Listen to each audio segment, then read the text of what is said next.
Ci si interroga dopo l'ultima notizia che vede nuovamente una persona anziana raggirata da truffatori spregiudicati che senza scrupoli lucrano ai loro danni.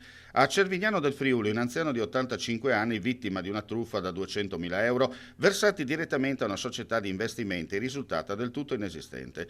Non rimane altro che operare da servizio pubblico, consigliando le persone anziane attraverso le parole di Cristian Zanfabro, assessore comunale alla cultura di professione avvocato. Il consiglio che io posso dare, ricordiamoci una cosa, gli affari o i grandi affari non si concludono con 2 chiamate, 2 mail dove vengono promesse grandi cifre a patto di scambiare magari prima un bonifico o quant'altro. Quindi il consiglio mio, soprattutto alle persone più anziane, non fidatevi mai di mail, di telefonate in cui vi promettono l'oro a fronte di un piccolo scambio. Quindi grandi affari si vanno in banca o affidandosi a persone del mestiere, quindi dovessero arrivare mail particolari, chiamate di qualsiasi genere, avvisate immediatamente le forze dell'ordine, perché prevenire è meglio in questo caso, perché se si cade poi nel danno è difficilissimo recuperare, perché eventualmente anche dovessimo ottenere attraverso la denuncia, la condanna delle persone che ci hanno portato il danno, il problema è che dopo magari non si riesce a recuperare il maltolto e la cifra che siamo andati a perdere. Quindi non fidatevi assolutamente, che nessuno regala niente, soprattutto al telefono o via mail. Questo è